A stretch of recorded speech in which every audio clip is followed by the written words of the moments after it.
আসসালামু আলাইকুম। দার্শনিক এরিস্টটলের একটা বলতে পারেন একটা থিওরি বা একটা থিওরি তো হ্যাঁ, একটা থিওরি আছে যেটার নাম হচ্ছে 4 কজেস। অর্থাৎ যেকোনো একটা বিষয়বস্তুকে আপনি 4 কজেস এর মাধ্যমে ৪ টি কারণের মাধ্যমে আপনি সেটা হচ্ছে বিশ্লেষণ করতে পারেন।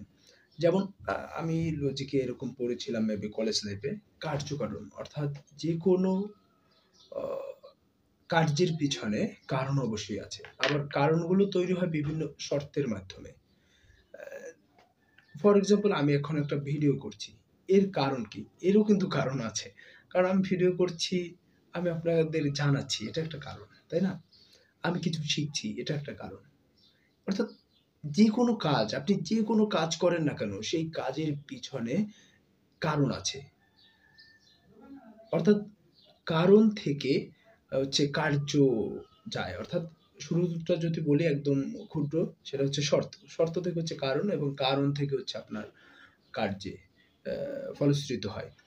সেটাই হচ্ছে 4 causes এটা হচ্ছে আরেকটু ভিন্ন তত্ত্বীয় পদ্ধতি। বাট আমি কলেজ লাইফে একদম সহজভাবে পড়েছি যেটা হচ্ছে যেকোনো কার্যের পিছনে কারণ থাকে এবং কারণগুলোর পিছনে থাকে শর্ত। সে বিষয় নিয়ে অন্য একদিন কথা হবে।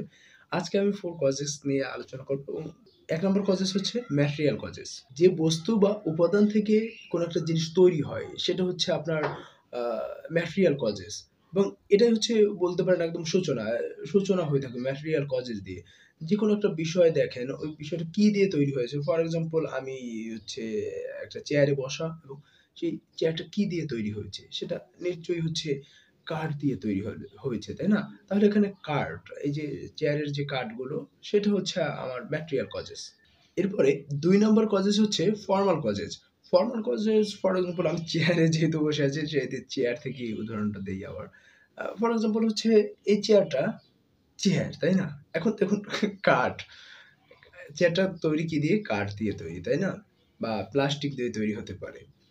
সেক্ষেত্রে একটা কাঠ দিয়ে কিন্তু একটা বিছানা তৈরি করা যায়, তাই না?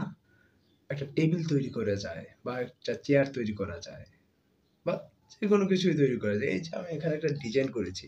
এই ডিজাইনটা যদিও হচ্ছে একটা হার্ড পেপার দিয়ে তৈরি করা, বাট এটাও কিন্তু চাইলে হচ্ছে আপনি কাঠ দিয়ে তৈরি করা যায়।